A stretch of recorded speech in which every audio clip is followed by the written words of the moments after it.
In this tutorial in CyberLink PowerDirector, we're going to look at how you can use masking on a video clip to change the color or texture of one or more of the elements.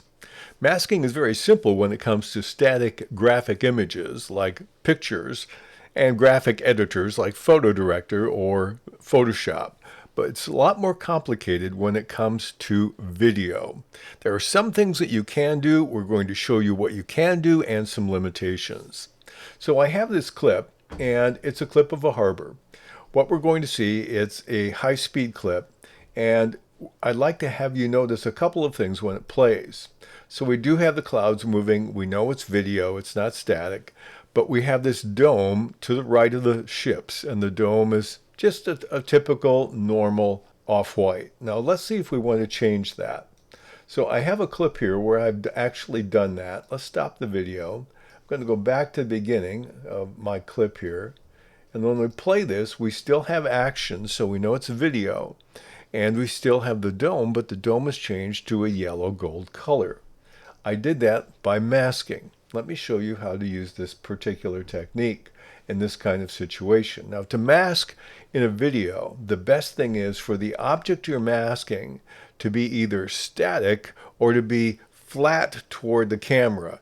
It's not moving. It may move forward and backward, but it cannot rotate toward or away from the lens, or you're going to have an issue with the mask. We'll illustrate that in a moment. So let's take this video. I'm going to put it on track number 2. And we'll move over in our slider here. And so here we have the normal video. So to mask this, mask the dome, I'm going to click on the Edit button above the timeline. And I'm in the mask area here, and I'm going to click on Advanced. Now I want a custom mask, so I'll click on Custom in the upper left corner. And then I'm going to click Brush. Now the first time I used this, it had to load some code. It may have to do that for you if you're a 365 user. I'll click on Brush, and it's set to fit. Let's see if I can get bigger than that. I guess that's as big as we can get here. So I'm going to click, and we're going to highlight as much as we can the dome. You can use your scroll mouse button to make it smaller, the part that's highlighted. And if you go out where you don't want to go, I just hold the Alt key down, and that will choose my deselect option. So let's assume that's good enough for now. I'm going to click on OK, and now I want to invert the mask so it's only the dome. So now the dome is black because the area behind this is black. I'll click on OK. There's nothing above it. So now I'm going to take that same clip, close this out, and put it on the track that's above it. I'm using the defaulting stacking order. So let's edit the one above it. I want to make sure that one's highlighted. And now I'm going to click on the Edit button again, only this time I'm going to edit my video. And let's work in the color area. And I'm going to click on Color. Now here I can change the temperature and the tint. Let's turn it to the right, and you notice because it's masked, as I move the slider to the right, it's only changing the temperature of the dome. I can go into the blue area. I could go toward the purplish colors, pinkish colors, and make it slightly green. But you notice it keeps a little bit of the texture here when we work it this way. And so when we play the video, because it's masked, we have motion, and we just change the element. This is the easiest way to do this. Now the other thing you could do if you wanted to is let's delete that, and instead we could use a color board. So let's take a color board here. Let's take, say, a bright blue one, and I can drop it behind the video, and now it's blue. If I don't want it that intense, I can lower the opacity. But you notice it doesn't retain the texture the way I wanted to. So I prefer to edit the color on the video rather than use a color board. Now let me show you the limitations of this particular kind of thing when we're working with video. I'm going to click back here on my media, and we'll take a different clip.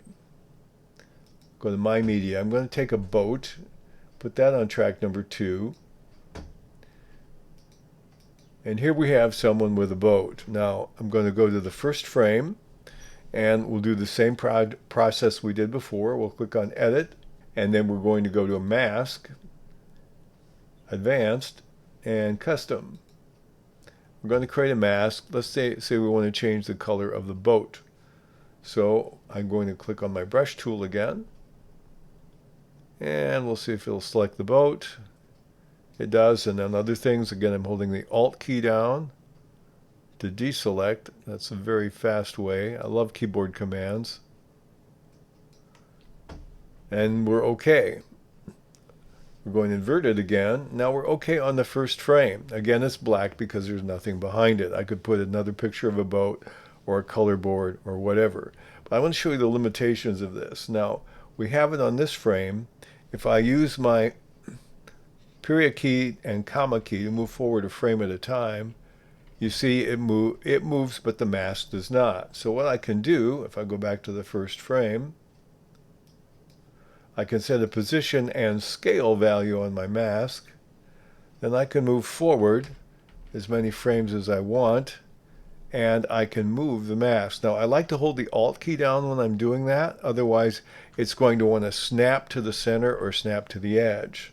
So I can just use that period key as much as I want, move forward, hold the Alt key down to move my mask, hit the period key a couple more times, a couple more frames, hold the Alt key down, move the mask. And so you can compensate and make this work if you want to. We'll do a few more here. And it's setting keyframe values. We'll enlarge this even more. You see all the keyframes we're setting in the lower left part. Now the problem comes here. As long as the boat is moving so that the boat is perfectly perpendicular and it doesn't change the shape and relative to the camera lens, we're fine. We can keep doing this all day long. The problem is, and I'm going to shrink this down, is, let's move over here a few more frames. Now he's turning the boat, the bow of the boat, toward the camera. So the shape of the mask fits less and less, even if I change the proportions here. If I increase the scale as it gets closer to the camera, it's not the same. It's not going to work, because every time he begins to move closer and closer, the shape of the mask is less than the shape of the object that I'm trying to mask.